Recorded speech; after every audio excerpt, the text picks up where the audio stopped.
يحتفل بدرع الدوري في بطولة أفريقية. إزاي؟ ما تقولش ولا تسأل ولا تعيد ولا تزيد، اسمع الكلمتين وهنقول أخبار وأهرام وجمهورية وحلقة مليانة ضرب نار وأخبار مع النادي الأهلي والدنيا زي الفل. تمام؟ لايكك وشيرك واشتراكك وخليك معايا. نبدأ الكلام كعادتنا بذكر الله. فلا إله إلا الله سيدنا ونبينا محمد رسول الله. اللهم صل وسلم وبارك على سيدنا محمد وعلى آله وصحبه وسلم. النادي الأهلي اليوم يحتفل ببطولة الدوري اللي خلصانة من 45 يوم.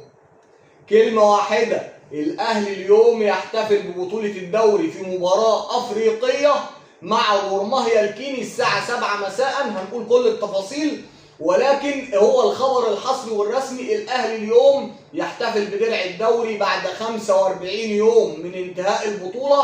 بعد 45 يوم من انتهاء البطولة وفي مباراة أفريقية. تمام؟ وفي مباراة أفريقية. لايكك وشيرك واشتراكك وهتسمع أخبار أول مرة تسمعها مع العبد لله. فيلا بينا نبدأ ويلا بينا نكسر الدنيا. طيب، النادي الأهلي يا جماعة اليوم هيحتفل ببطولة الدوري المصري بعد انتهاء البطولة ب 45 يوم. ما تستعجبش ولا تستغرب، اوعى تستعجب واوعى تستغرب. المارد الأحمر يحتفل ببطولة الدوري في مباراة أفريقية. عجب العجاب، وزي ما انت عايز تقول قول، زي ما انت عايز تقول. انما وحط تحت انما دي مليون خط، وحط تحت انما دي مليون خط. طيب ايه الاخبار؟ اقول لك، النادي الاهلي هيحتفل ببطولة الدوري في مباراة افريقية والعكس صحيح. والعكس صحيح يعني ايه والعكس صحيح؟ يعني هقول لحضرتك، لو نادي الزمالك هو اللي خد بطولة الدوري دوري النيل، ركز في دوري النيل، ركز وحط تحت دوري النيل دي مليون خط. كانت احتفالات لو نادي الزمالك اللي خد البطولة كانت هتبقى احتفالات وقوم واقعد وشوح وسوي هو ده النظام في مصر. النظام في مصر دوري النيل دي الشركة راعي نادي الزمالك. لو نادي الزمالك هو اللي خد الدوري كنت هتشوف احتفالات وقوم واقعد وسوي وهب، بص كنت هتشوف كل حاجة. ولكن المارد الأحمر هو بطل الدوري، وهيحتفل اليوم في مباراة غرماهيا الكيني ببطولة الدوري مع جماهيره احتفالا بالدوري في مباراة أفريقية. عجب العجاب وزغللة الزغاليل، وزي ما انت عايز تقول. 30,000 متفرج، التذاكر كلها خلصت. 30,000 متفرج هيروحوا يحتفلوا مع ناديهم ببطولة الدوري بعد 45 يوم.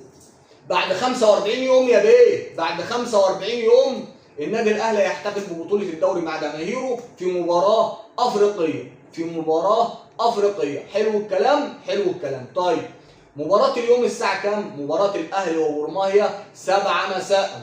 7 مساء في استاد القاهرة. تمام؟ مين القنوات الناقلة؟ اسمع بقى عشان الحتة دي عايزين نحط تحتها مليون خط. الكلام لجمهور الأهلي. الكلام لجمهور الأهلي. قنوات أبو ظبي الرياضية الناقل الحصري والرسمي للمباراة، وقناة اون تايم سبورت واخدة المباراة علشان احتفالية الدوري لا أكتر ولا أقل. ليه؟ لأن هي لو كانت واخدة المباراة الأولانية كنا قلنا ماشي، إنما لا، هي ما زعتش المباراة الأولانية واخدة المباراة الثانية علشان احتفال النادي الأهلي بدرع الدوري لا أكتر ولا أقل. طيب، يبقى على جمهور النادي الأهلي بأكمله، على جمهور النادي الأهلي بأكمله عدم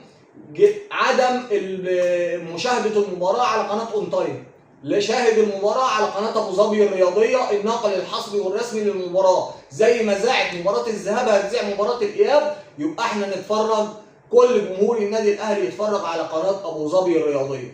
حلو الكلام؟ لايكك وشيرك واشتراك. اضرب اللايك والشير والاشتراك عشان داخلين في معمعة، داخلين على معمعة. طيب، ايه المعمعة؟ نادي الزمالك فاز امبارح على الشرطة الكيني 2-1. لا أداء ولا تنظيم ولا أي بتنجان. تمام؟ ولكن خلي بالك من الكلام، ولكن مباراة النادي الأهلي غير.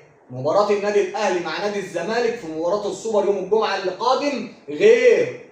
يعني مهما كان الزمالك نايم وتعبان والحكايه والروايه، مباراه السوبر غير. مباراه السوبر بيجهزوا لها بقالهم يعني داخلين في شهرين نادي الزمالك كل همه وحلمه الاكبر مباراه السوبر. فما ناخدش بقى لعيبه الاهلي تقول لك ده لعيبه تعبانه، ده لعيبه لسه مش عارف ايه، ده لعيبه لسه مش عارف ايه. لا، في مباراه الاهلي هياكلوا الاخضر واليابس. في مباراه الاهلي هياكلوا الاخضر واليابس عشان نبقى عارفين. هيطلعوا 200% من ادائهم، هيطلعوا 200% من ادائهم، وانا بقول الكلام ده علني قدام الناس كلها. حلو الكلام؟ يبقى لايكك وشيرك واشتراكك، ولاعيبه النادي الاهلي تنزل، ما تاخدش بمباراتين الشرطه الكيني، لا، مباراه السوبر ده حلمهم. بص، وهيقول لك مش عايزين تبقى قضيه ثانيه وقضيه ثالثه، ولو كسبوا لا قدر الله، لو كسبوا لا قدر الله هتزيد معاهم، هتفضل 3 4 سنين لقدام يزيدوا على مباراه السوبر دي، يزيدوا على مباراه السوبر دي. تمام؟ عشان يبقى كل واحد عارف اللي ليه وعارف اللي عليه، مالكش دعوه مستواهم وحش مستواهم حلو، انت تنزل ما تخليهمش يشوفوا قدامهم. كلام للاعيبه النادي الاهلي، انت تنزل ما تخليهمش يشوفوا قدامهم من اول دقيقه لاخر دقيقه، محاصرهم في منطقه جزائهم، ما تخليهمش يطلعوا بالكوره. من الاخر اخلص من المباراه بدري بدري، علشان لو جبت جون ولا اتنين في اول خلاص كده هم معنوياتهم باظت والدنيا باظت معاهم. اضرب جون واتنين في اول ربع ساعه وخلص الماتش بدري بدري وكله يبقى زي الفل، عشان لو سمعنا زياط هيزيطوا لمده 3 سنين 4 سنين قدام. وهم ملوك الزيطه،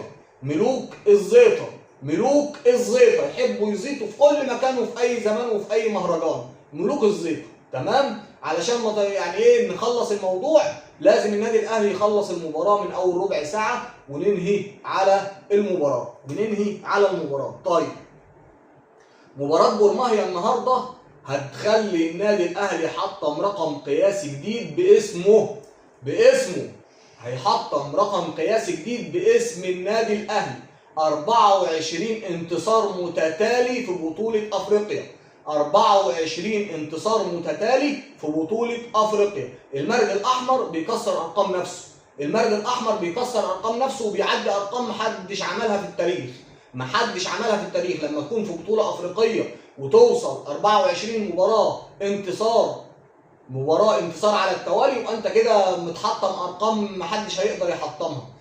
تمام؟ لايكك وشيرك واشتراكك، ونخلص على الموضوع ونكسب باذن الله النهارده، ونحتفل ببطوله الدوري ونوصل للمباراه رقم 24، ويبقى كله تمام وزي الفل. علشان نوصل للمباراه 24 لازم تكسب المباراه من اولها لاخرها، لازم تكسب المباراه وما يخشش فيك هدف عشان تحطم الارقام القياسيه. طيب، لايكك وشيرك واشتراكك عشان ما اطولش على حضراتكم. بشكركم والسلام عليكم ورحمه الله وبركاته، وشكرا لكم.